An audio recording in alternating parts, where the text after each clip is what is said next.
అందరికీ నమస్తే. నేను మీ Rachana Srungavarapu. Welcome to federal Telangana. మనలో అందరికీ గూడా చాలా ప్రదేశాలు తిరగాలని, ప్రపంచం అంతా చుట్టి రావాలని ఉంటుంది. కానీ ఆర్థిక పరిస్థితుల వల్ల, కుటుంబ బాధ్యతల వల్ల, అందులోనూ తెలియని ప్రదేశాలకెళ్తే ఏమవుతుంది అనేటువంటి భయం వల్ల గూడా ఆగిపోతూ ఉంటాం.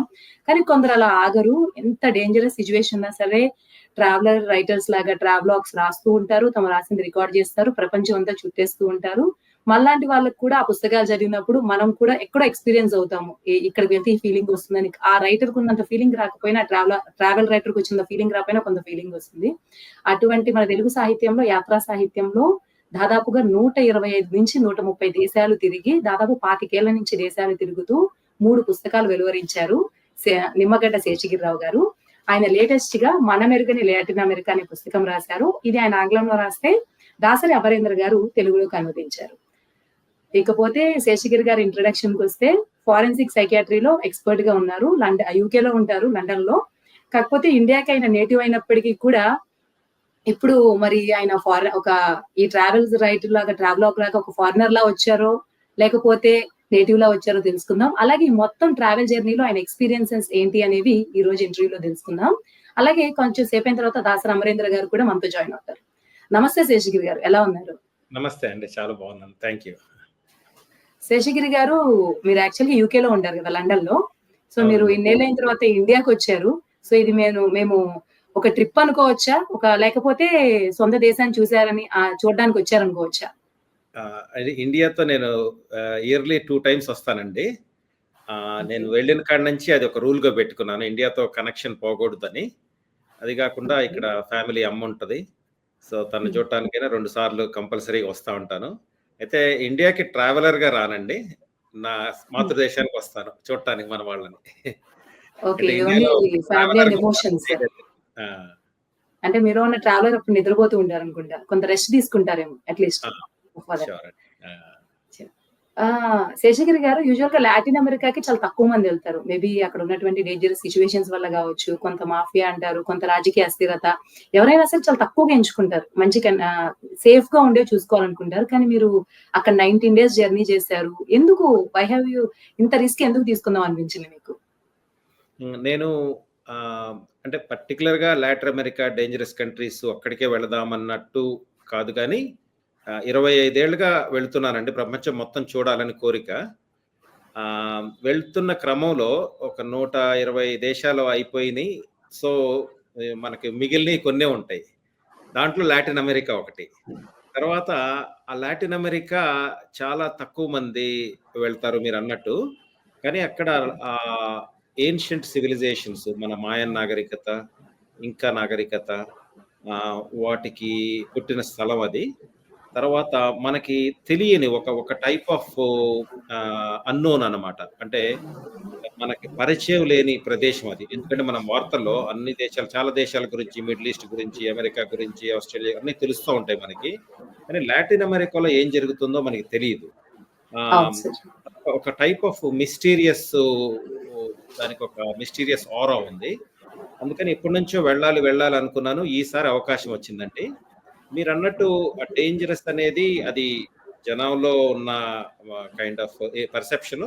తర్వాత మీరన్నట్టు అక్కడ రాజకీయ అస్థిరతలు ఉన్నాయి, మాఫియాలు, ఆ తర్వాత బంద్లు, స్ట్రైక్లు, వైలెన్స్ అన్నీ ఉంటాయి. కాకపోతే నాకున్న అనుభవంతోటి ఆ నమ్మకం ఉంది నేను సేఫ్‌గా వెళ్ళగలనని. ఇంకొకటి, నేను ఎప్పుడు కొన్ని డేంజరస్ దేశాలు అనుకునే దేశాల్లో పర్యటించానండి. For example Sudan, Syria, Iran మొన్న వెళ్ళొచ్చాను. ఇరాక్ ఇవన్నీ కూడా చాలా వరకు సింగిల్ గానే వెళ్ళాను. పబ్లిక్ ట్రాన్స్పోర్ట్ వాడి వెళ్తానండి నేను. మనం వాడే బస్సులు కానీ, షేర్ టాక్సీస్ కానీ, అదే ఫార్ములా తోటి ఇక్కడికి కూడా వెళ్ళాను.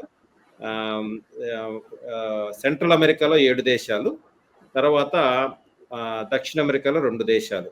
సెంట్రల్ అమెరికాలో 7 దేశాలు, 19 రోజులు వెళ్ళాను. దక్షిణ అమెరికాలో కొలంబియా, ఈక్వెడారు 16 రోజులు వెళ్ళాను. అయితే ఆ యాత్ర ఇంకా కంటిన్యూ చేస్తున్నాను. ఆ తర్వాత పెరు, బొలివియా, చిలే, అర్జెంటీనా అవి కూడా వెళ్ళాను. కాకపోతే ఈ పుస్తకంలో మాత్రం కొలంబియా, ఈక్వెడార్ వరకు ఉంది. సో మీరు ఆల్రెడీ ప్రొఫెషన్ కూడా ఉన్నారు కాబట్టి, మీరు వృత్తిలో కూడా ఉన్నారు కాబట్టి, ఎంత టైం మీరు ఒక ఇయర్ లో ట్రావెలింగ్ కి కేటాయించగలరు? ఎలా ప్లాన్ చేస్తారు? ఎందుకంటే ఎవరైనా మంచి పొజిషన్ లో ఉన్నారు. దానికి కూడా ఎంతో టైం ఇవ్వాలి. ఫ్యామిలీకి టైం ఇవ్వాలి. సో ఇయర్ లో ఒక 2, 3 దేశాల దాకా తిరుగుతారనుకుంటా. So how you plan it? Yearly ఒక యావరేజ్ 5-6 కంట్రీస్ అవుతున్నాయండి. నేను ఓకే. ఫస్ట్‌లో స్టార్ట్ చేసినప్పుడు ఒక 25 years back I started like a tourist. అందరిలాగానే ఎళ్ళాలి, చూడాలి, ప్రదేశాలు చూడాలి, దర్శనీయమైన స్థలాలు, ఐఫిల్ టవర్ అట్లాంటివి చూడాలనంటే స్టార్ట్ చేశాను. రాను రాను నాకు మెచ్యూరిటీ పెరిగి ఒక ట్రావెలర్‌గా ఒక టైప్ ఆఫ్ తృష్ణ అనమాట. దాన్ని ఇంకా తెలుసుకోవాలి, ఇంకా వెళ్ళాలి.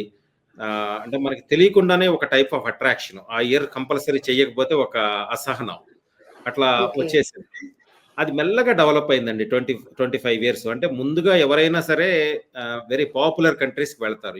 వెస్టర్న్ యూరోపియన్ కంట్రీస్‌లో ఉన్న స్పెయిన్ ఎగ్జాక్ట్‌లీ. గాని, ఫ్రాన్స్ గాని అయి ఫస్ట్‌లో చూసేసాను. రాను రాను కొన్ని ఫ్రాంటియర్ కంట్రీస్ అంటే ఎవరు వెళ్ళనివి, ఆహ్, ఈ టూరిస్ట్ మ్యాప్‌లో లేని కంట్రీస్ వాటికి వెళ్ళటం స్టార్ట్ చేశాను. నేను టైం విషయానికొస్తేనండి వెరీ ఎర్లీ నేను 25 ఇయర్స్‌గా చేస్తున్నానన్నాను. యూకే వెళ్ళి నేను 28 ఇయర్స్ అట్లా అవుతుంది. మొదట యూకే తిరిగాను. అప్పుడు పాస్‌పోర్ట్ బయటికి మన ఇండియన్ పాస్‌పోర్ట్ కదండీ! బయటికెళ్ళడానికి కొద్దిగా కష్టంగా ఉండేది. అయితే నాకు అర్థమైంది. ఈ ట్రావెల్ అనేది నాకు that is giving me some kind of oxygen. అంటే మనం ఫంక్షన్ అవ్వటానికి అంటే మన దైనందిక జీవితంలో ఒక ప్రొఫెషనల్‌గా గాని, ఫ్యామిలీ పరంగా గాని, సోషల్‌గా గాని, ఆక్యుపేషనల్‌గా గాని అంటే డిఫరెంట్ స్పియర్స్ ఉంటాయి మనకి.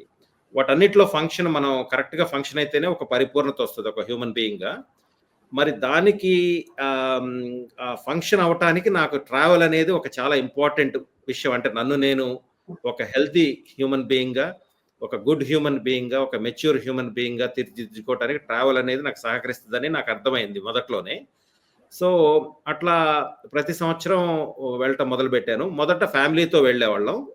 తర్వాత తను కొన్ని ఈ ఈ ఎవరు వెళ్ళని దేశాలు వాటిలో ఏంటంటే మనకి ఈ అందమైన అట్రాక్షన్స్ ఉండవు. ఫర్ ఎగ్జాంపుల్ నేనెళ్ళిన అవును. దేశాలకు మీరు సూడాన్ వెళ్లారు. అక్కడ అందమైన అట్రాక్షన్ ఉండదు. కానీ ఒక ట్రావెలర్ అనేది ఆ ట్రావెలర్ సైజ్‌తో చూస్తే ప్రతి ఒక్కటి అందంగానే ఉంటుంది.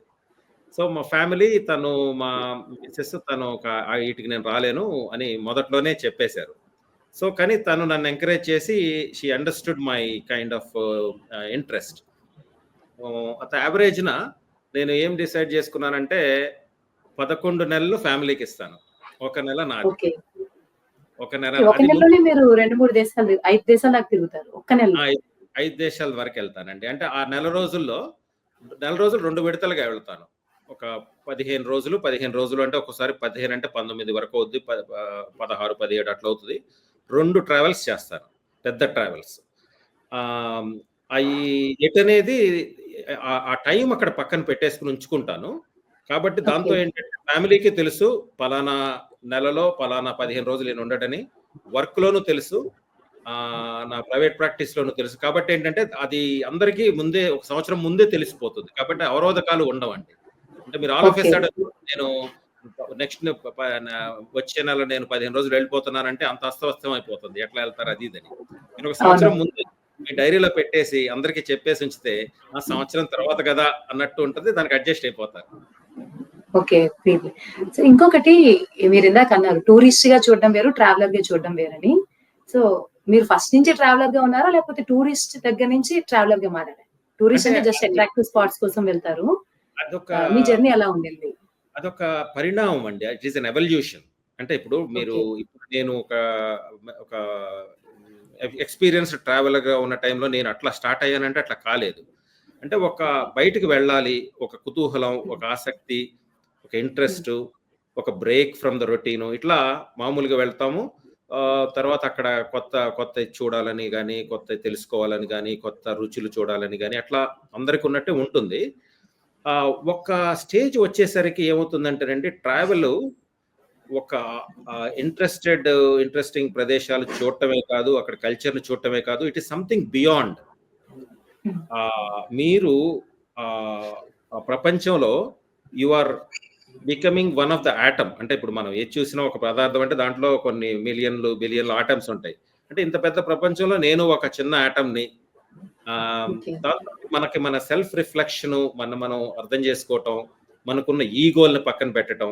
అంటే మనకి చాలా వరకు మన ఈగో మనమే శత్రువు అవుతాం. అంటే అవును. ఇంత పెద్ద ప్రపంచంలో నేనెంత అన్న భావన, ఆ టైం ఉంటుంది. మీరు అంటే చాలా వరకు నేను చేసిన ఒక ట్రావెలర్‌గా చేసిన ప్రయాణాలు సోలో చేశాను. మీకు మిమ్మల్ని చూసుకోవడానికి టైం ఉంటుంది. అట్లా ఎవల్యూషన్ వస్తుందండి. మొదట ఫ్యామిలీతో వెళ్ళాను. తర్వాత చిన్న చిన్న గ్రూప్స్ తోటెళ్ళాను. ఆ తర్వాత ఓకే. ఇప్పుడు మేజర్ ట్రావెల్స్ సింగిల్‌గా చేస్తానండి. 2 ఓకే. విషయాలు. ఒకటేంటంటే ఎవరినైనా తీసుకెళ్దామన్నా కొన్ని కంట్రీస్‌కి రారు. ఇప్పుడు మీరు గ్వాటిమాలా, హండోరస్ ఇట్లాంటి కంట్రీస్ అంటే ఏముందక్కడ కొంత అంటారు ఫస్ట్. భయపడతారు. ఏముందనుకుంటారు ఫస్ట్. అట్లా అండి. అంటే ఒక ఆ! ఇప్పుడు హండోరస్ కానీ లేకపోతే ఎల్ సాల్వడార్ అట్లాంటి ప్రదేశాల్లో అక్కడ ఏముందంటే ఏమీ ఉండకపోవచ్చు అక్కడ. మనలాగా ప్రజలున్నారు. అక్కడ హ్మ్. వాళ్ళ సంస్కృతి వాళ్ళకుంది. హ్మ్. వాళ్ళ హిస్టరీ వాళ్ళకుంది. హ్మ్. ఆహ్, వాళ్ళ వంటకాలు, వాళ్ళ రుచులు అన్నీ వాళ్ళకున్నాయి. అంటే కొంతసేపు వాళ్ళతో పాటు వాళ్ళలాగా ఉండటం. ఓకే. ఆ క్ర ఆ క్రమంలో వాళ్ళు, మనము వేరే కాదు. అందరూ ఒకటే. దాంట్లో నేను కూడా ఒకడిని అన్న భావన.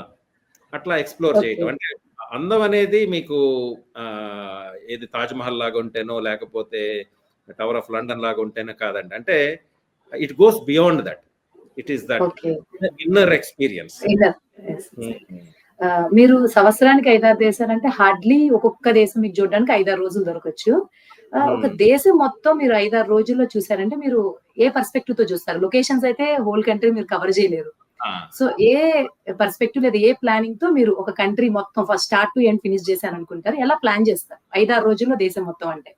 అయితే ఇక్కడ ఒక ఇంట్రెస్టింగ్ థింగ్ ఉందండి. ఇప్పుడు కొన్ని దేశాలు చాలా చిన్నవి. ఇప్పుడు ఓకే. మీరు ఆండోరా అనే దేశం ఉంది. తర్వాత ఓకే. ఆండోరా అనే దేశం చిన్న దేశం. ఫ్రాన్స్‌కిను స్పెయిన్‌కి మధ్యలో ఉంటుంది. ఒక 2 రోజులు చాలు. ఓకే. తర్వాత హ్మ్. మొన్న నేనెళ్ళాను లిచెన్‌స్టెయిన్ అని. అది చాలా ఓకే. చిన్న దేశం. అది ఒక చిన్న ఓకే. తాలూకా లాంటి మన చిన్న ఒక మండలం తీసుకుంటే మనదెంతుంటదో అంతుంటది దేశం. అది హ్మ్. ఆస్ట్రియాకి, స్విట్జర్లాండ్‌కి మధ్యలో ఉంటుంది. ఒక 2 రోజులు చాలు. అట్లానే మీకు ఓకే. సాన్ మారినో ఒక చిన్న ఉంది. ఇటలీ మధ్యలో ఉంటుంది. అదొక చిన్న ఊరంతే. అది ఇండిపెండెంట్‌గా ఓకే. ఉందండి. అట్లాంటి ఆటికి ఒక రోజు అట్లా సరిపోతుందండి. అదే పెద్ద దేశాలనుకోండి ఇప్పుడు మొరాకో ఉంది. మొరాకో హ్మ్. నేను ఈ దేశాలు కూడా అండి నేనెప్పుడు లెక్క పెట్టను. అంటే అయి ఆటోమేటిక్‌గా పెరుగుతా ఉంటాయి. ఆహ్, ఓకే. ఆ దేశం మీద నాకు ఆ తనివి తీరకపోతే మళ్ళీ వెళ్తాను. ఇప్పుడు మొరాకో హ్మ్. అట్లానే 3 సార్లు వెళ్ళాను. ఓకే. 3 సార్లు నెల రోజులు వెళ్ళాను. నెల రోజులు ఓకే. వెళ్ళి నేను ట్రావెలాగ్ రాసే టైంలో అది అమరేంద్ర గారు తీసుకొచ్చారు. అంటే ఒక ఒక అన్నిటిని కలిపి నేనెళ్ళిన 30 డేస్ జర్నీని ఒక రిటన్ ఫార్మ్‌లో నేను పెట్టినప్పుడు, ఆయన తెలుగులో చెప్పి ఇదంతా ఒక పుస్తకంగా వస్తుందని చెప్పారు. అది నాకు ఓకే. ఐడియా కూడా లేదు. అంటే ఒక కంట్రీ మీద ఒక పుస్తకం ఓకే. వస్తుందని. అట్లానే పెద్ద దేశాలు చాలా సార్లు వెళ్ళాలండి. ఆహ్, ఓకే. ఆహ్, దాని మీద ఒక అవగాహనొచ్చి, దాని మీద నాకొక ఒక ఐడియా వచ్చేదాకా వెళ్తూనే ఉంటాను. అందుకని ఓకే. కొన్ని కంట్రీస్ ఏమన్నా వెరీ జస్ట్ ఫ్లయింగ్ విజిట్ లాగుంటుంది. ఇప్పుడు మొన్న నేను వెళ్ళిన సెంట్రల్ అమెరికాలో హ్మ్. ఆహ్, బెలీజే అనే దేశం కొన్ని గంటలు మాత్రమే ఉన్నాను. హ్మ్. అంటే వెళ్లి కాసేపు వాళ్ళ ఒక ఇంపార్టెంట్ టౌన్‌లో కాసేపు స్పెండ్ చేసొచ్చాను. అదే పుస్తకంలో ఉన్న ఈక్వెడార్‌లో 7 రోజులున్నాను. సో, ఇప్పుడు అమరేంద్ర గారు కూడా మనతో జాయిన్ అయ్యారు. నమస్తే అమరేంద్ర గారు. నమస్తే అండి. సో, ఇప్పుడు క్వెషన్ ఏంటంటే, శేషగిరి గారి పుస్తకాన్ని మీరు ట్రాన్స్‌లేట్ చేశారు. మీరిద్దరు కూడా ట్రావెలర్సే. మీరు ఇంతకు ముందు కూడా విస్తృతంగా ప్రయాణాలు చేసున్నారు. మీకు ట్రావెలింగ్‌లో ఒక పర్స్‌పెక్టివ్ అవును. ఉంటుంది. మరి శేషగిరి అవునండి. గారి పుస్తకాన్ని అనువాదం చేస్తున్నప్పుడు మీది ఆయనది ఒకేలా ఉందనిపించిందా? లేకపోతే మీరు చూసే దృష్టికోణం నుంచి శేషగిరి గారు ఏమన్నా భిన్నంగా చూసారని అనిపించిందా? ఎక్స్‌పీరియన్స్ ఎలా అనిపించింది మీకు? నిజానికి శేషగిరి గారి రచన అనువాదం తీసుకోవటానికి ముఖ్య కారణం ఏమిటి అంటే, ఆయన ప్రయాణం చేసే పద్ధతి, నేను ప్రయాణం చేసే పద్ధతి 99% ఒక్కటే. ఓకే. అక్కడ నాకు ఏకీభావం కలిగింది. అప్పుడు ఆ ప్రయాణంతో నేను రిలేట్ అవ్వటము, ఆ రైటప్‌తో రిలేట్ అవ్వటము, ఇది నేను చేసిన ప్రయాణంలోనే ఉంది కాబట్టి, నాకు బాగా దాని మీద మక్కువ కలగటము, తెలుగు వాళ్ళకి అందించాలని గట్టి కోరిక కలగటం, ఈ నేపథ్యంలో అనువాదించేశాను. అంచేత ఆయన ప్రయాణ ధోరణి, నా ప్రయాణ ధోరణి భిన్నంగా ఉండే అవకాశమే లేదు. దాదాపు ఇందాక 99 అన్నాను. ఇప్పుడు దాన్ని 99.9% గా మారుస్తున్నాను. ఓకే. అంటే మీరు కూడా ఇదే లాటిన్ అమెరికా వెళ్ళొచ్చారా? సేమ్ సారాస కంట్రీస్, అలా మొరాకో. అలా కాదు. అలా కాదు. నేను ప్రదేశాల గురించి మాట్లాడటంలా. ఎందుకు జస్ట్ మామూలుగా. వెళుతున్నావు? హ్మ్. లేదు. నేను ఆ ప్రదేశాలకు వెళ్ళలేదు కానీ వెళ్ళలేదు. ఎందుకంటే ఇంకెక్కువ చెప్తే ఎక్కువవుతుంది. ఇప్పుడు చెప్పను. తర్వాత చెప్తాను. సో, ఆ ఫీలింగ్ మీకొచ్చిందా ట్రాన్స్‌లేట్ చేసినప్పుడు? మీరు ఆల్రెడీ ట్రావెల్ చేసారు గాబట్టి అక్కడున్నాను, కొంత తెలుసుకున్నాను. మాకన్నా బెటర్‌గా. సరే. నార్మల్ మీరు రీడర్ కన్నా వెంటనే కూడా మీకు ఆ అడిగారు. బెటర్ ఫీలింగ్ వచ్చిందా? ఆయన 5 వారాల్లో చేసిన ప్రయాణాన్ని నేను 15 నెలల్లో చేశాను. తీరిగ్గా ఓకే. ఒక్కొక్క ప్రదేశాన్ని ఎక్స్‌ప్లోర్ చేసుకుంటూ నెట్‌లో ఆయన చేసిన ప్రదేశాలన్నీ ఆయన కన్నా క్షుణ్ణంగా చూస్తూ, ఇంకా వివరంగా వావ్! చూస్తూ, ఆ ప్రయాణాన్ని నేను మళ్ళా చేశాను. నా బాణిలో మరింత స్థిమితంగా చేశాను. Wow! Great to know sir. So, Seshagiri గారు కమింగ్ బ్యాక్ టు యూ. ఇప్పుడు ఇక్కడ కుంభమేళా జరుగుతుంది. ఒక భారీ ఉత్సవము. మరక్కడ మీరు తిరిగిన ఈ లాటిన్ అమెరికా దేశాల్లో ఇటువంటి ఉత్సవాలేమన్నా జూసారా? ఇంత భారీ గ్యాదరింగ్ ప్రజలొచ్చేదేమన్నా జూసారా? అంటే ప్రతి దేశానికి వాళ్ళ ఫెస్టివల్స్ ఉంటాయండి. And okay. మన దాంట్లో ప్రైడ్ తీసుకున్నట్టు every culture takes pride in their own festivals. Okay. అంటే చాలా నేను చూసిందేంటంటే all around the world a cultural element same. Everybody has their own festivals, everybody హ్మ్. has their own food, హ్మ్. and everybody are proud of it local గా. అదే నేను పెద్ద ఫెస్టివల్స్ కంటూ ప్రత్యేకించి కుంభమేళా లాంటివి వెళ్ళలేదు. కాకపోతే చిన్న చిన్న పెరేడ్లు, చిన్న చిన్నవి కొన్ని తారసపడ్డాయి. వాటి గురించి చూశాను, రాశాను. అంటే కుంభమేళాకు ఒక యూనిక్ ఒక గ్రేట్ ఫెస్టివల్స్ లో ఒక పెద్ద ఫెస్టివల్. అది ప్రపంచవ్యాప్తంగా అందరికీ తెలుసు. మీకు బ్రెజిల్‌లో కార్నివాల్ అని ఉంటుంది. అట్లా అనుకోకుండా నేను వెళ్ళిన టైంలో ఉంటే చూస్తాను. ప్రత్యేకించి దాని గురించి వెళ్ళనండి. ఓకే.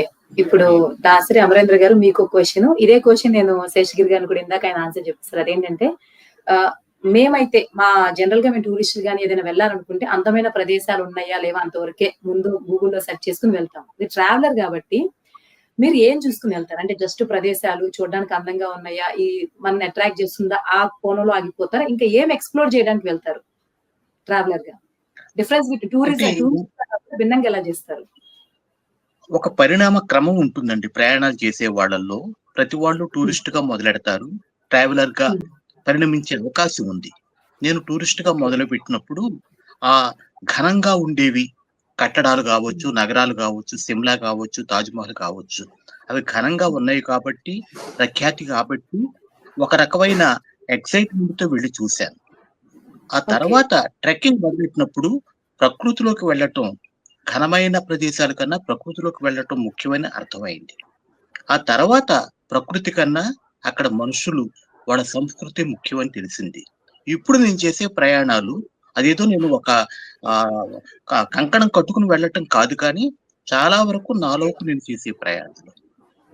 ఓకే. ఆ ప్రపంచం మనకు ఒక అద్దం చూపిస్తుంది మనకి.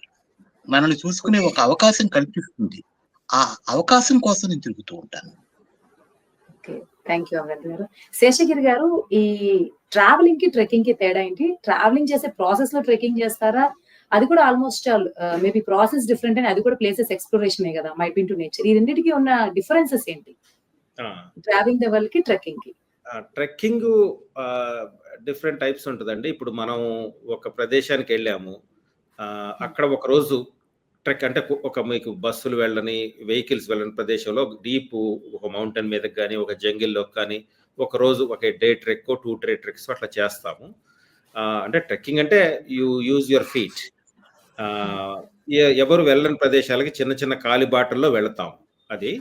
ఆహ్, నేను చేసే పెద్ద ట్రెక్‌లు అయి ఒక 2 వారాలు గాని, కనీసం ఒక 10 రోజులు గాని ఉండే ట్రెక్స్ ఉంటాయి. మీకు హిమాలయాల్లో చేశాము.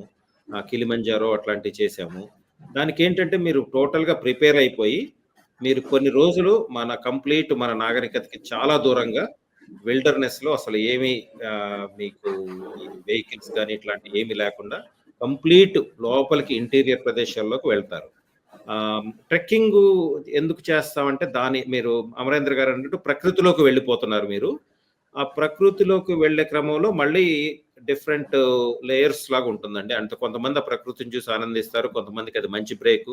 కొంతమంది ట్రెక్కింగ్ యూజువల్‌గా కొంతమందితో చేస్తాము. సింగిల్‌గా చేసేవాళ్ళు ఉంటారు కానీ, జనరల్‌గా నేను ఒక చిన్న గ్రూప్‌తో చేస్తాను. ఎందుకంటే దాంట్లో నాకు ఎక్కువ ఆనందం ఉంది. ట్రావెలింగు సింగిల్‌గా చేయటానికి ప్రిఫర్ చేసినా, ట్రెక్కింగ్ గ్రూప్‌తో ఉంటాం.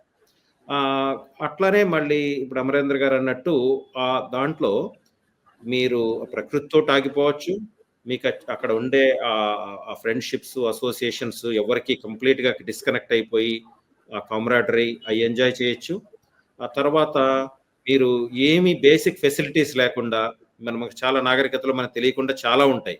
ఏదన్నా చిన్న కరెంట్ అవును. పోయి, వాటర్ రాకపోయినా మనం గొడవ చేసేస్తాం. అయేమీ ఉండవు అక్కడ.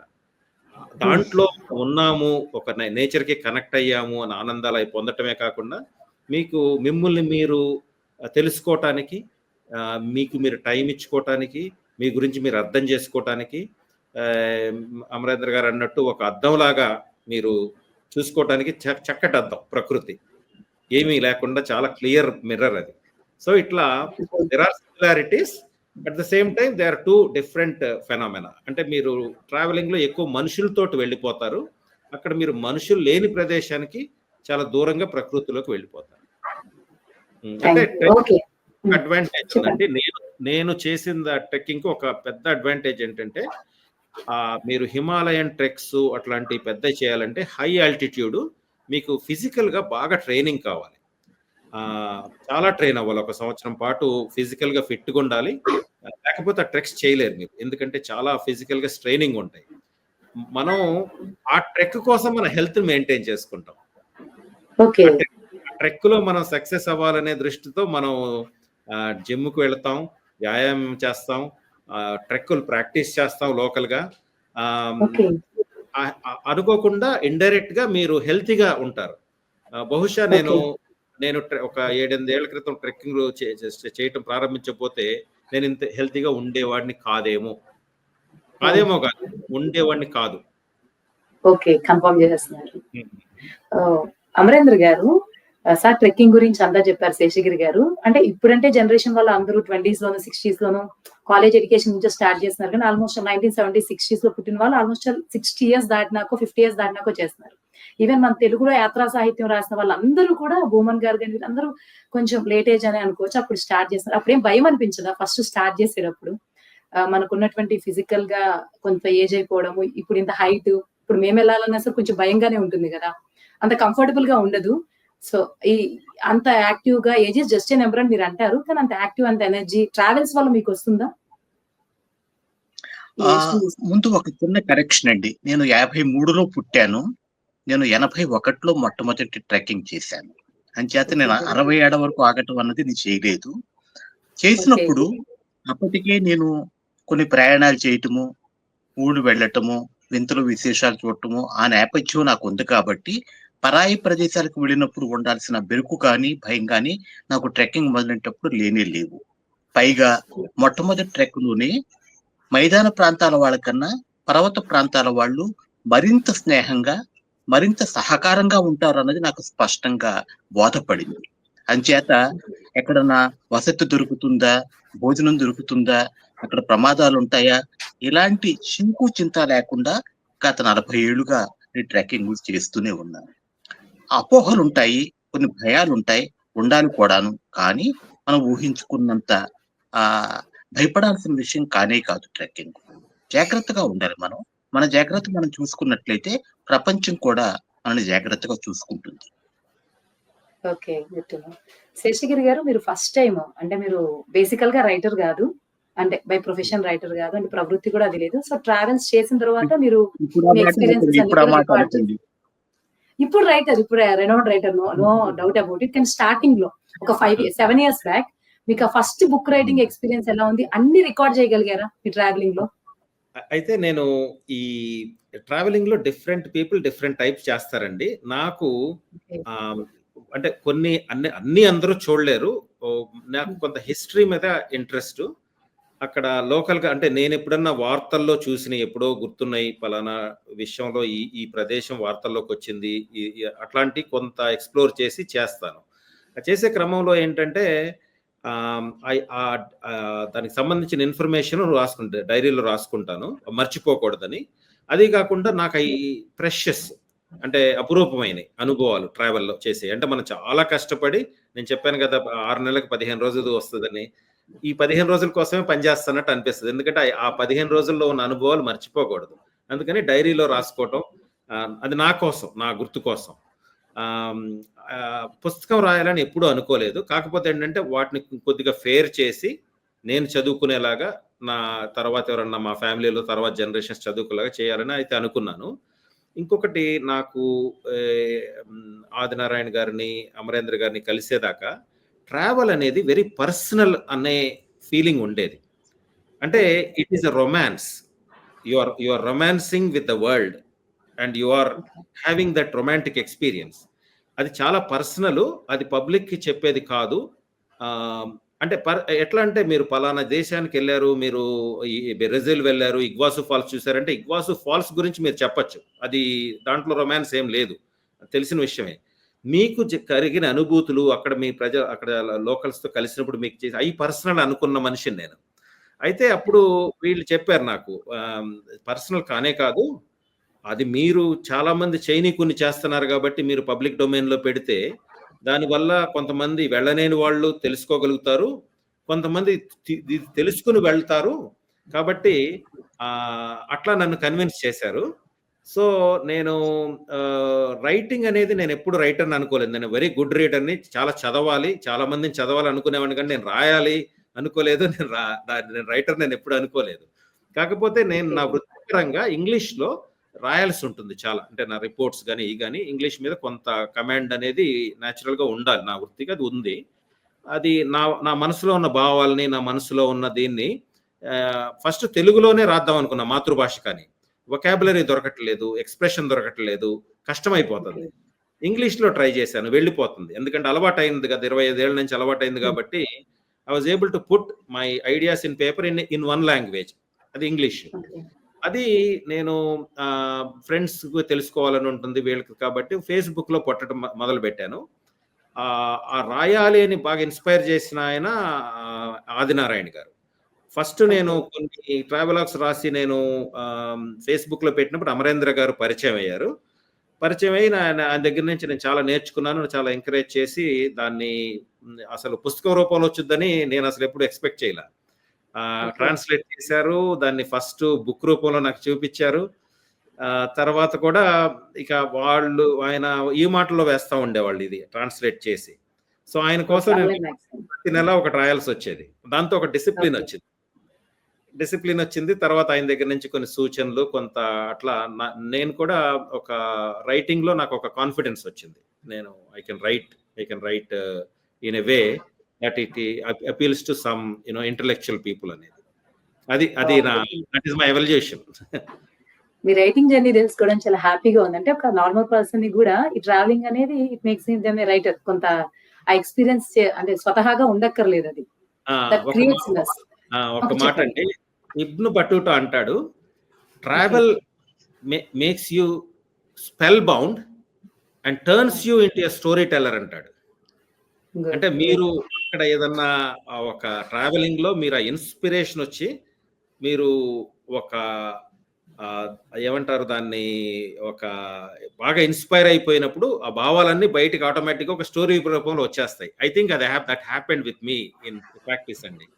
ఎందుకంటే అది పేపర్ లేదన్నాను కానీ పెన్ను ఆపటం కష్టం అయిపోద్ది ఎప్పుడన్నా ఒక్కోసారి పెన్ను పెడితే. ఓకే, దట్ అంత ఇంటెన్స్ ఉంటుంది ఎక్స్‌పీరియన్స్. ఉంటుంది. ఎక్స్‌పీరియన్స్ బయటకు వచ్చేస్తుంది.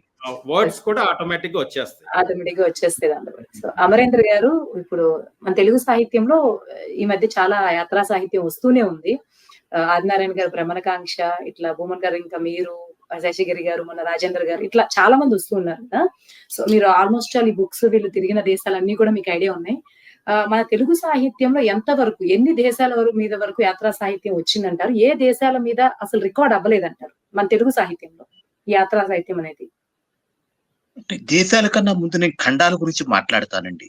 దాదాపు అన్ని ఖండాల గురించి, ఆర్కిటికా గురించి రాకపోవచ్చు కానీ మిగతా అన్ని ఖండాల గురించి వచ్చింది, ఇంక్లూడింగ్ లాటిన్ అమెరికా, ఆఫ్రికా. కానీ ఆఫ్రికా గురించి వచ్చినవి తక్కువ. లాటిన్ అమెరికా కూడా దాదాపు అంతే తక్కువ. ఇప్పుడు మేము తీసుకొస్తున్న పుస్తకం మన మెరుగుని లాటిన్ అమెరికా ఆ లోటుని కొంతవరకు పూరించే శక్తి కలది, చాలా వరకు పూరించగలదు. ఇప్పుడు లాటిన్ అమెరికా గురించి తెలుగులో ఆ యాత్రా సాహిత్యం లేదు అనడానికి స్కోప్ లేదు.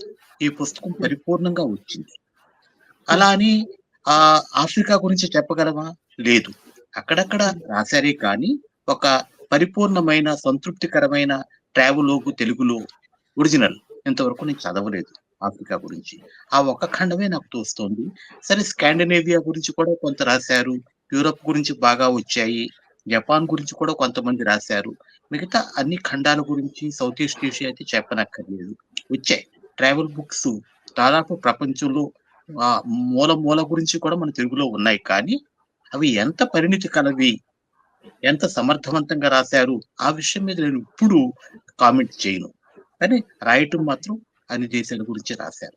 దాదాపు ఒక 100-150 దేశాల గురించి మన యాత్రా సాహిత్యంలో కనీసం వాటి గురించి ఒక ఆ ప్రతిపాదన, ఈ దేశం ఎలా ఉంది అన్న చిన్నపాటి సూచన కూడా ఉన్న గ్రంథాలు మనకున్నాయి. ఉదాహరణకు నర్మదారెడ్డి గారు, ఆవిడ కూడా 100 దేశాలు దాటి తిరిగారు. ఆవిడ విరివిగా ఆ దేశాల గురించి అలా ముట్టుకుని చూపించారంతే, రాశారంతే. Okay. Good to know. Seshagiri garu, మీ గురించి కొంచెం మీ ప్రొఫెషన్ గురించి, పర్సనల్ ఇంట్రొడక్షన్ గురించి చెప్తారు. ఎందుకంటే మీ వృత్తి కూడా డిఫరెంట్ కదా. దాంతో పాటు మీరు ఇండియాలో పుట్టారు కానీ లండన్ లో సెటిల్ అయ్యారు. కొంచెం ఆ జర్నీ గురించి చెప్పండి. అలాగే మీ ప్రొఫెషన్ గురించి కూడా. ఓకే అండి. పుట్టి పెరిగింది బోధన్లో అండి, నిజామాబాద్ జిల్లా. మెడిసిన్ కాకినాడలో చేశాను. మెడిసిన్ అయిన తర్వాత లండన్, యూకే వెళ్ళాను. నాకు సైకియాట్రీ అంటే మొదటి నుంచి ఇంట్రెస్ట్. అంటే మానసిక వ్యాధులు, అంటే mind, the functioning of mind, mental disorders అనేది ఇంట్రెస్ట్. సో నేను ఇక వేరే ఏ బ్రాంచ్ వెళ్ళాను, డైరెక్ట్గా నేను సైకియాట్రీలోకి వెళ్ళిపోయాను. సైకియాట్రీలో చాలా బ్రాంచెస్ ఉంటాయండి. అంటే ఇప్పుడు జనరల్ అడల్ట్ సైకియాట్రీ అంటే మామూలు అడల్ట్స్ని చూసేది, children psychiatry, old age psychiatry, అట్లా డిఫరెంట్ బ్రాంచెస్ ఉంటాయి. నేను చేసే ఫోరెన్సిక్ సైకియాట్రీ అంటే dealing with mentally disorder offenders. అంటే మెంటల్ డిజార్డర్ ఉండి క్రైమ్ చేసిన వాళ్ళని చూస్తాను నేను. వాళ్ళ మీద ఎక్స్పర్ట్ నేను. అయితే దాంట్లో 2 భాగాలు ఉంటాయి. ఒకటి ఏంటంటే కోర్టులకి అసెస్మెంట్ చేయటం, ఎవరికన్నా మెంటల్ డిజార్డర్ ఉందా లేదా. ఒక్కోసారి మెంటల్ డిజార్డర్ ఉందని వాళ్ళు లేకపోయినా ఉన్నట్టు చూపిస్తూ ఉంటారు కొంతమంది, వాళ్ళని పరీక్షలు చేయటం. తర్వాత ఒక్కోసారి కొంతమంది ఉన్నా వాళ్ళకు ఉందని తెలియదు, కానీ వాళ్ళు ట్రయల్ ప్రాసెస్లో కానీ వాళ్ళని తీసుకెళ్ళి జైల్లో పెట్టినా అది కరెక్ట్ కాదనే లా ఉంది అక్కడ యూకేలో. అందుకని వాళ్ళని మేము అసెస్ చేసి వాళ్ళని హాస్పిటల్కి పంపించే ఇది కూడా ఉంటుంది, ఎక్స్పర్టీజు. సో అదొక భాగం అండి. అంటే అసెస్సింగ్, అంటే మనం డయాగ్నోస్ చేయటం వరకు ఒక భాగం.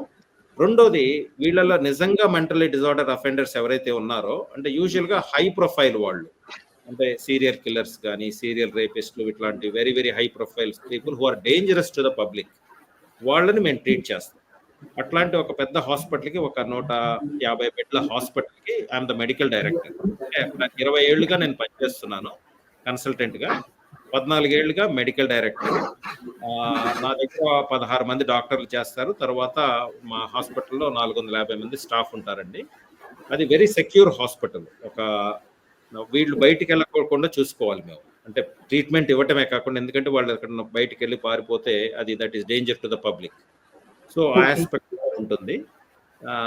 సో అమరేంద్ర గారిని కూడా చూపించాను యూకే వచ్చినప్పుడు మా హాస్పిటల్. అట్లా. సో అది దట్ ఈస్ మై జాబ్. ఒకటే ప్రొఫెషన్ లో, ఒకటే జాబ్ లో 20 ఏళ్లుగా ఉన్నాను కాబట్టి కొంత అనుభవం ఉంటుంది, కమాండ్ ఉంటుంది దాని మీద. బాగా సీనియర్ పర్సన్ కాబట్టి హాస్పిటల్లో కానీ ఆ కంపెనీలో కానీ కొంత రెస్పెక్ట్ కూడా. అమరేంద్ర గారు, ఇక మీరు రచయిత, అనువాదకులు, వ్యాఖ్యాత అన్ని మాకు తెలుసు. కాకపోతే మీలో ట్రావెలర్ గురించి ఇప్పుడు పరిచయం చేసుకోండి. ఓకే, కొంత పర్సనల్ లైఫ్ చెప్తే మీలో ట్రావెలర్ గురించి. నిన్నే ఒక చిన్న ఇష్టాగోష్ఠిలో ట్రావెలర్లు పుడతారా లేకపోతే తయారవుతారా అన్నారు. అంటే కొంచెం సోత్కర్ష అనిపించవచ్చు, కానీ నేను పుట్టడంతోనే ట్రావెలర్ గా పుట్టాను. పూర్వీకులంతా తిరిగారు. కొన్ని 20 తరాలు 50 తరాలు వెనక్కి పెడితే వాడంతా తిరిగిన వాళ్ళే, సంచార జీవి మనిషి. ఆ అంశాలు నాలో పుష్కలంగా ఉన్నాయి. చిన్నప్పుడే ఒక 10 ఏళ్ల కన్నా 8 ఏళ్ళు అనుకుంటా. ఏదో పుష్కరాలకి మా అక్కతో కలిసి వెళ్ళినప్పుడు ఆ చిన్నాడిని కాళ్ళు నొప్పులు పుడుతున్నాయి. కానీ నడవాలనిపించింది. అప్పుడు అర్థమైంది. ప్రయాణాలంటే ఒక విలక్షణమైన అనుభవం, అనుభూతి అన్నది ఈ మాటలప్పుడు నాకు తెలియవు ఆ వయసులో. కానీ ఆ భావన కలిగింది. ఆ తర్వాత హై స్కూల్‌లో ఉన్నప్పుడు, కాలేజీలో ఉన్నప్పుడు ఉన్న ఆర్థిక వనరులు పరిమితులు దాటుకుని వెళ్ళి ఏ సైకిల్ మీదో విజయవాడ నుంచి గుంటూరు దాకా వెళ్ళటం, మధ్యలో ఉండవల్లి, అమరావతి చూడటం ఇలాంటివి బాగా అలవాటయ్యాయి. ఉద్యోగంలో చేరిన తర్వాత ఏదో అంటారే పట్టపగ్గాలు లేకుండా తిరగడం మొదలెట్టాను. ఆర్థిక ఇబ్బందులు లేవు. ఉన్నదేమో ఢిల్లీ నగరంలో. దాంతో నాకు వెసులుబాటు ఎక్కువైంది. ఢిల్లీలో ఉంటే 24 గంటల్లో వేసవి కాలంలో కూడా మనం వెళ్ళి ఒక మంచు కొండతో హలో చెప్పి రావచ్చు. ఆ వెసులుబాటు ఢిల్లీలో ఉంది. అది నేను పుష్కలంగా వాడుకున్నాను. చాలా కాలం వరకు నాది సెమీ అర్బన్ నేపథ్యం కాబట్టి ట్రెక్కింగ్ లాంటిది గొప్పవాళ్ళు, ధనవంతులు మాత్రమే చేయగలరు అనే ఒక అపోహ ఉండేది. అపోహ పోవటానికి నాకు 30 ఏళ్ళు రావాల్సొచ్చింది. ఆ 30వ ఏట ట్రెక్కింగ్ చేయటం మొదలెట్టిన తర్వాత ట్రెక్కింగ్ మాత్రమే ప్రయాణం. ప్రయాణాలు ట్రెక్కింగు ప్రయాణంలో ఒక భాగం. యాత్రలో ఒక భాగం. ఎక్కడో చదివాను. బిల్ అట్కిన్స్ అనే ఆయన అంటాడు, "ప్రపంచాన్ని చూడాలి అంటే సైకిల్ మీద వెళ్ళటం కూడా చాలా వేగవంతం. నడక ఒక్కటే సరైన మార్గం" అంటాడు. అది నిజం అని అనిపిస్తుంది. సైకిల్ మీద ఓకే. వెడితే అలా చూసుకుంటూ వెళ్ళిపోతాం. కారులో వెడితే అసలు చూడకుండా వెళ్ళిపోతాం. నడిచినప్పుడు అవును. మాత్రమే ప్రతి అడుగులోనూ మనం ప్రతి అణువుని చూడగలుగుతాం. ఆ పని చదివిన తర్వాత మొట్టమొదటి నేను చేసిన పని గోవా తీరంలో 60 కిలోమీటర్లు అడుగులో అడుగు వేసుకుంటూ ఆ బీచ్‌లంతా తిరగటం. అది నేను ఆహ్, ఆచరణాత్మకంగా చేసిన తర్వాత ఆ వాక్యంలోని ఆ లోతు నాకు అర్థమైంది. అప్పటి నుంచి వెనక్కి తిరిగి ఓకే. చూడలేదు. ప్రయాణాలు చేస్తూనే ఉన్నాను. చేస్తూ ఉంటాను. ఉంటారు. ఓకే. చాలా బా అనిపించింది అసలు యాక్చువల్లీ. అంటే మధ్య తరగతి వాళ్ళు ఎవరైనా చేయొచ్చంటారు. ఇఫ్ దే ఆర్ వాళ్ళకి ఆ ఇంట్రెస్ట్ అసలు ఉంటే. యాత్ర చేయటానికి ఆర్థిక వర్గము అన్నది అసలు అవరోధమే కాదండి. కాదు. ఓకే. మీరు 'ఆదినారాయణ భ్రమణకాంక్ష' గురించి మీరు మాట్లాడారు. పైసా హ్మ్. లేకుండా వెళ్ళాడు. ఎక్కడి నుంచి? చవటపాలెం దగ్గర నుంచి న్యూఢిల్లీ వరకు. వావ్! ప్రకృతి, చాలా సమాజం, మనుషులు మీ ఆకలి తీరుస్తారు. సో, ఇది. ఆ ధనానికి, యాత్రకి చాలా మంది ముడిపెడతారు గానీ నేను ముడిపెట్టను. నేను కూడా చేయగలను. పైసా లేకుండా వెళ్ళగలను. దాదాపు ఓకే. నేను ఇప్పటికి ప్రయాణాలు చేసినప్పుడు రోజుకి మహా అయితే రూ. 1000 ఖర్చవుతుంది నాకంతే. మామూలు ఓకే. యాత్రికుడిగా వెళ్ళినప్పుడు. కొంతమంది వేరే 10,000 ఖర్చు దేశాల్లో కూడా. పెట్టొచ్చు. వేరే దేశాల్లో వేరే కూడా. దేశాలు వెళ్ళినప్పుడు వేరే దేశాలు వెళ్ళినప్పుడు $50, $60 నేను చేయగలను ప్రతిరోజు కూడా. మామూలుగా అయితే ఓకే. $150, $200 ఖర్చు పెడతారు వెళ్ళేవాళ్ళు. ఓకే. దానికి హ్మ్. పద్ధతులున్నాయండి. నాకన్నా ఘనులు ఇంకొంతమందున్నారు. ఒకాయన మరాఠీ అతను అనికేత్ అని. $15 ఆయన బడ్జెటు. $5 అకామిడేషను. $5 హ్మ్. ట్రాన్స్‌పోర్టు. $5 హ్మ్. భోజనం. చేస్తున్నాడు. అతను హ్మ్. చార్టర్డ్ అకౌంట్‌గా చేసి, ఆ ఉద్యోగం వద్దనుకుని, ప్రయాణమే జీవితం అనుకుని గత 10 ఏళ్లుగా అవును. తిరుగుతున్నాడు. $15 నుంచి $20, $50 వరకు ఎవరైనా కూడా కడుపు మార్చుకోకుండా, శరీరం వెళ్ళొచ్చు. అలసిపోకుండా, ప్రమాదంలోకి వెళ్ళకుండా ప్రయాణాలు చేయొచ్చు విదేశాల్లో కూడా. వావ్! గ్రేట్. సో, ఇక మనం ప్రెజెంట్ టాపిక్‌కొద్దాము. సో, శేషగిరి గారు మరి 'మనమెరుగని లాటిన్ అమెరికా' పుస్తకం రాసారు. మరి మీరు ఈ లాటిన్ అమెరికాలో ఏమైనా ఇబ్బందులు ఎదుర్కొన్నారా? అసలు టైటిల్ ఎందుకు 'మనమెరుగని' అని పెట్టారంది కొంత ఐడియా ఉంది. కొంత ఎక్కువ చెప్పొద్దు. కొంచెం పాఠకులకి ఆ ఇంట్రెస్ట్ మెయింటైన్ అవ్వడం కోసము. ప్లస్ మీరేమన్నా ఆహ్, కొంత రిస్క్ అని అందరికీ తెలుసు కాబట్టి ఏమన్నా అటువంటి ఇబ్బందులు ఫేస్ చేసారా చెప్పండి? హ్మ్. టైటిల్ విషయానికొస్తేనండి, అది అంటే నేను తెలుసుకున్నాను. నాకు తెలీదు లాటిన్ అమెరికా అంతకుముందు నేను తెలుసుకున్నాను. కానీ 'మనమెరుగని' అనేది అమరేంద్ర గారు చేశారు. అది credit goes to him. Okay. చాలా మంచి టైటిల్ పెట్టారు. తర్వాత ఇబ్బందులంటేనండి, అది మనం చూసే పద్ధతిలో ఉంటుంది ఇబ్బందులు. అంటే ఒకటి ఫస్టు విషయం ఏంటంటే, మేజర్ ఇబ్బందులు ఎదుర్కోల. మేజర్ ఇబ్బందులంటే మీరెక్కడో దోపిడీకి గురై గాని, లేకపోతే ఏదన్నా మీ పర్సు పోయి హ్మ్. గాని, లేకపోతే సంథింగ్ అట్లా ఏదన్నా వయలెంట్ ఇన్సిడెంట్ అయ్యి గాని, లక్కీగా అట్లా నేను ఎదుర్కోలేదండి. దానికి కొంత అదృష్టం ఉంది. అదృష్టంతో పాటు అనుభవం ఉంది. మూడోది కొన్ని నేను పాటిస్తాను. ఏంటంటే, మీరు ప్రజల మధ్యలో ఉన్నప్పుడు, జనం మధ్యలో ఉన్నప్పుడు సేఫ్‌గుంటారు. మీరెప్పుడన్నా కొద్దిగా నైట్ టైము ఏదన్నా కొన్ని అన్నెసెసరీ ప్రదేశాల్లోకి వాటిలోకి వెళ్ళినప్పుడు కొంత అన్‌వాంటెడ్ ఎక్స్‌ప్లోరేషన్ చేద్దామని ట్రై చేసినప్పుడు, అక్కడ నైట్ లైఫ్ గురించి ఎక్కువ క్యూరియాసిటీ చూపించినప్పుడు, అక్కడి కస్టమ్స్ గాని, వాళ్ళని గాని డిస్‌రెస్పెక్ట్ చేసినప్పుడు అట్లాంటి దాంట్లో ఎదుర్కొంటారు ఇబ్బందులు. అట్లాంటివి నేను చేయను. ఎక్కడికెళ్ళినా వాళ్ళ కస్టమ్స్ అయ్యి నేను రెస్పెక్ట్ చేస్తాను. వాళ్ళ పాలిటిక్స్ వాటిల్లో కూడా వాళ్ళు చెప్పింది వింటాను. అడుగుతాం. క్యూరియాసిటీతో క్వెషన్స్ అడిగి వాళ్ళు చెప్పింది వింటాను గానీ, మనకున్న తక్కువ నాలెడ్జ్ తోటి మన ఒపీనియన్స్ చెప్పకూడదు అని అది నా అభిప్రాయం. ఎందుకంటే మనకు తెలిసిందే తక్కువ. మనం ఊరికే వాళ్ళని వాళ్ళ కల్చరల్‌గా ఎస్పెషల్లీ కొన్ని ఇస్లామిక్ కంట్రీస్‌లో మనం కల్చరల్‌గా చాలా జాగ్రత్తగా ఉండడం ఇంపార్టెంట్ అనమాట. అది ఆ ప్రిన్సిపల్స్ నేను ఫాలో అవుతాను. కాబట్టి మేజర్ ఇబ్బందులు రాలేదు. చిన్న చిన్నయి ఉంటాయి. మీకు ఒక్కోసారి బస్సు మిస్ అయిపోద్ది. 4 గంటలు అక్కడ కూర్చోవాలి. మనకు 2 మార్గాలున్నాయి. ఒకటేంటంటే, అబ్బో! బస్సు పోయింది. ఏం చేయాలి? అది ఇదని ఊరికే 4 గంటలు నరకం చేసుకోవడం. రెండోది ఇది ప్రయాణంలో భాగమే. ప్రయాణంలో మీకు ఎన్నో విషయాలు నేర్పుద్ది. ఏంటంటే పేషెన్స్. మీరు ఓకే. ఎన్నో గంటలు ఎన్నో విధాలుగా వేస్ట్ చేస్తారు. ఫోను మీద గాని, ఇంకో టీవీ మీద గాని ఏది అవసరం లేనిది చూసి. మీరు అక్కడ కూర్చొని ఒక మనకు తెలియని ప్రదేశంలో కూర్చొని అక్కడ ప్రజలు వస్తా ఉన్నారు, బస్సులో ఎక్కుతున్నారు, వెళ్తున్నారు, ఏమేం చేస్తున్నారు. అది పెద్ద అబ్జర్వేషన్ అండి. That is a big education. Okay. తర్వాత మీరు అట్లా ఆ దృష్టితో చూస్తే అంతా బాగానే ఉంటుంది. ఇబ్బంది కాదది. మనం ఇబ్బందులైతే అని ఏదైతే అనుకుంటామో అది ఇబ్బంది కాదు. అట్లా చిన్న చిన్నవి ఉన్నాయి కానీ నా ఫ్లైట్‌లో నా బ్యాగ్ మిస్ అయింది. నా దగ్గర ఏమీ ఓకే. లేవు. కావాల్సినవి తెలియక మామూలుగా నా చిన్న బ్యాగ్‌లో పెట్టుకుంటాను హ్యాండ్ బ్యాగ్‌లో. అది మొత్తానికి మిస్ అయిపోయింది. నాకు ఓకే. చాలా దొరకలేదు. అయితే నేను ఫస్ట్‌లో ఉండగానే అయ్యో! బ్యాగ్ మిస్ అయిపోయింది. నేను ఏం చేయాలి అనుకున్నా. ఏమవుద్ది ఏమీ కాదు. ఎప్పుడోసారి జరుగుతుంది. నాకు కావాల్సినయి ఏంటి బట్టలు, కావాల్సిన బ్రష్ అట్లాంటివి చిన్న చిన్నయి. ఒక చిన్న ప్లాస్టిక్ బ్యాగ్ ఇస్తారు కదా! మనం ఏదైనా చిన్న కొట్టుకెళ్తే అట్లాంటి ప్లాస్టిక్ బ్యాగ్‌లో పట్టుకొని తిరిగేవాడిని. ఆ రోజు కావాల్సినవి ఓకే. కొనుక్కున్నా. వెనక్కి తిరిగి చూస్తే అదే గొప్ప అనుభవం అనిపించింది. ఓకే. అన్ని సర్దుకొని మీరు సూట్ కేసులు అన్నీ పెట్టుకొని కావాల్సినయన్ని పెట్టుకొని చేసినప్పుడు దాంట్లో ఏముందండి అనుభవం? ఏమీ లేనప్పుడే కదా! అట్లా అవును. మనకి ఏదైతే ఇబ్బంది అనుకుంటామో దాన్నే మనం ఒక ట్రావెల్ ఎక్స్‌పీరియన్స్‌గా మలుచుకోవచ్చన్నమాట. అట్లా. ఓకే. బావుంది. సో, అమరేంద్ర గారు ఇన్ని యాత్రల్లో మీరు కూడా ఒక పార్ట్ అయ్యారు గాబట్టి చాలా వాటిలో. మనం అమెరికా అంటే ఒక గొప్ప దేశంగా జూస్తాం. ప్రతి ఒక్క దేశం మీద మనకు ఇంప్రెషన్ ఒస్తుంది. వాళ్ళొచ్చినప్పుడు కొంచెం ఎక్సైట్ అయిపోయి ఇదంతా చేసి ఎవరైనా ఫారినర్స్ కనపడగానే. సో, మన ఇండియన్స్‌ని మీకున్నటువంటి పుస్తకాల అనుభవమో, స్వయంగా వెళ్ళిన అనుభవమో, ట్రాన్స్‌లేట్ చేసిన అనుభవంలో మన ఇండియన్స్ వేరే దేశాలకెళ్ళినప్పుడు ఇండియన్స్‌ని వాళ్ళెలా జూస్తారు? వెల్కమ్ చేస్తారా? కొంత భయంతో ఉంటారా? ఎట్లా? వాళ్ళ ఫీలింగ్స్ ఎలా ఉంటాయి? నేను మొట్టమొదటిసారి 89లో లండన్ వెళ్ళాను. London, Paris, okay. మ్యూనిక్ వెళ్ళాను.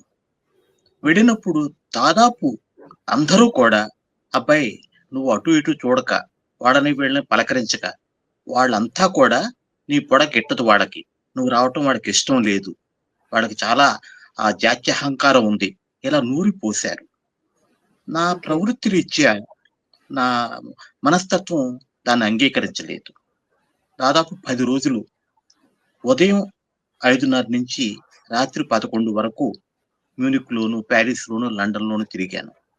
ఒక్క చోట కూడా నా రంగు వల్ల, నా జాతి వల్ల, నా దేశం వల్ల వాళ్ళు నన్ను తక్కువ చేసి చూస్తున్నారన్న ఫీలింగ్ నాకు కలగలేదు. నాకనిపించింది మనని మనం తక్కువ చేసుకున్నప్పుడే అవతల వాడు తక్కువ చేసే అవకాశం ఉంటుంది.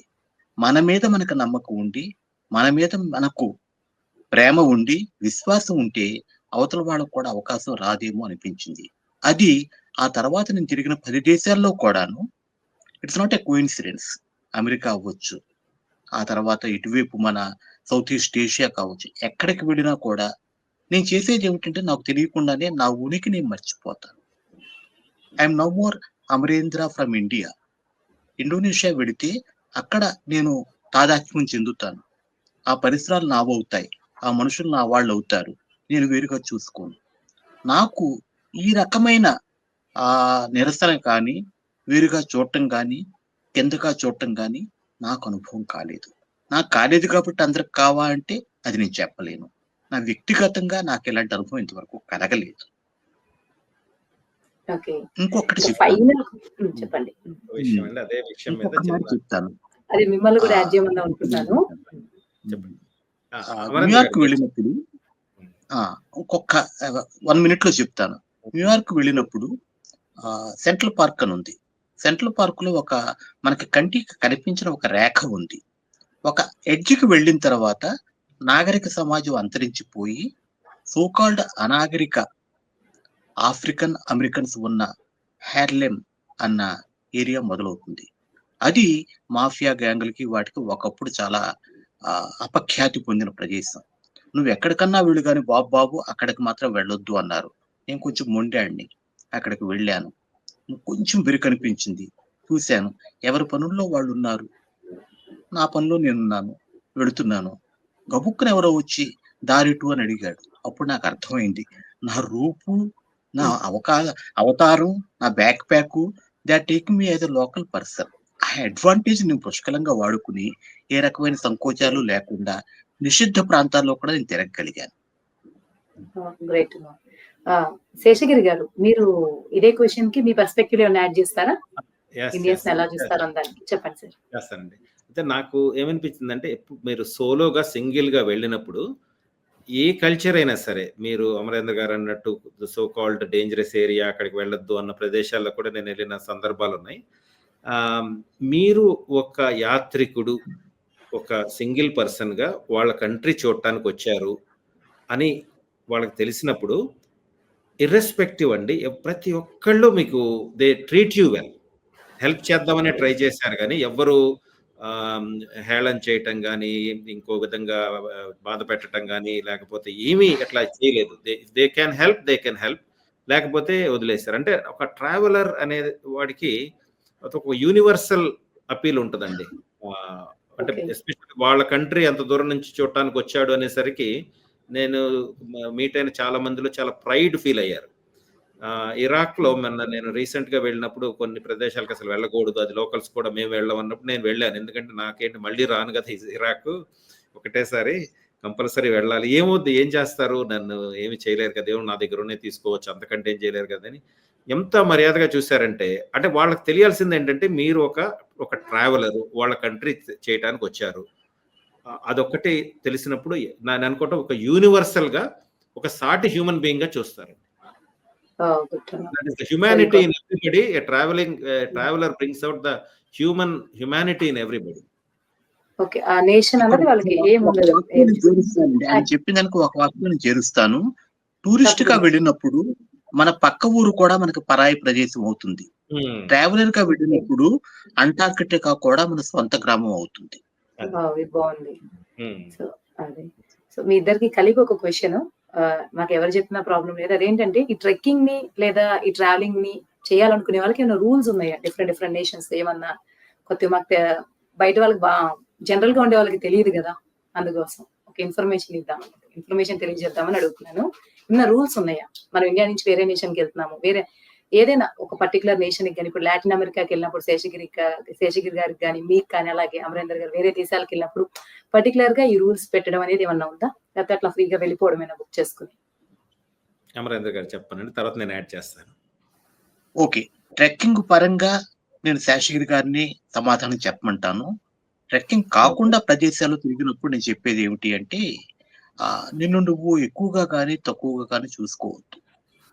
ఓకే. సమంగా చూసుకో. కొన్ని చోట్ల ఏమవుతుంది అంటే, మనం చిన్న చిన్న దేశాలకు వెళ్ళినప్పుడు నాకిది అనుభవం. నేను థాయిలాండ్ వెళ్ళాను. వెళ్ళినప్పుడు ఇండియా నుంచి వెడుతున్నాను. పాపం చిన్న దేశం. పాపం వెనకబడ్డ దేశం అనుకుంటూ వెళ్ళాను 10 ఓకే. ఏళ్ల క్రితం. అక్కడికి వెళ్ళిన తర్వాత ఎన్నో విషయాల్లో వాళ్ళు మనకన్నా ముందున్నారని, ముఖ్యంగా ఆతిథ్యం విషయంలో మనకన్నా ఉన్నతంగా ఉన్నారని తెలిసిన తర్వాత నాకున్న పొరలంటారే కంటికున్న పొరలు అవి తొలగిపోయాయి.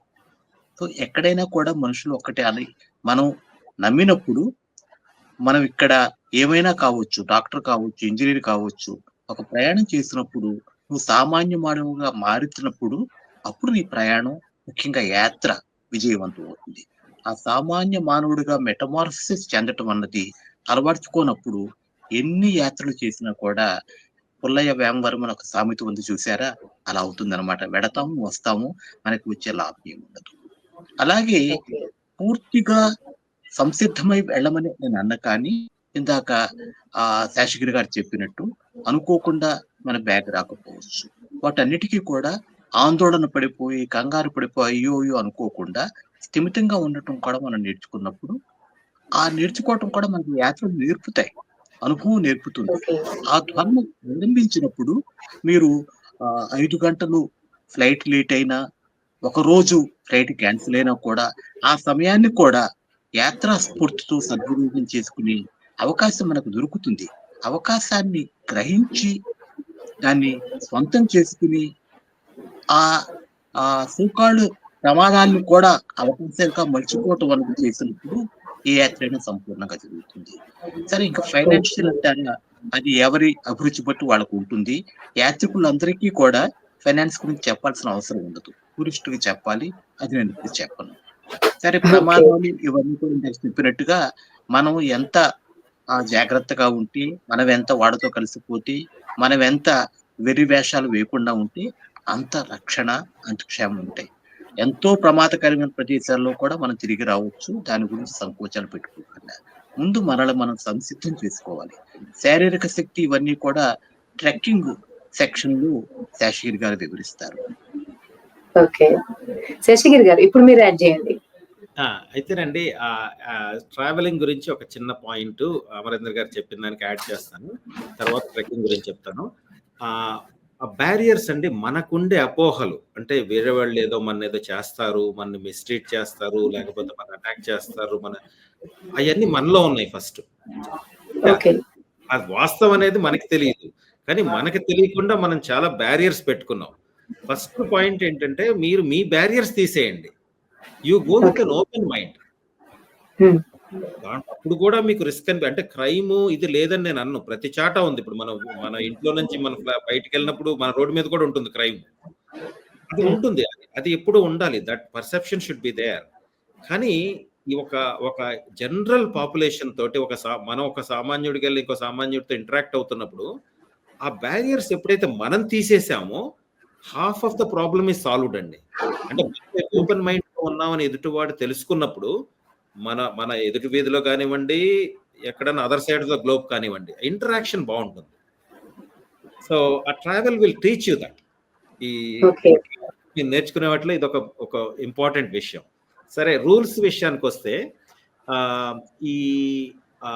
అంటే నేను చేసే ట్రావెలింగ్ లో నేను యూకే సిటిజన్ గా వెళ్తాను కదండి. అప్పుడు యూకే వెబ్సైట్ ఒకటి ఉంటుంది, ప్రతి కంట్రీకి డూస్ అండ్ డోంట్స్ అని.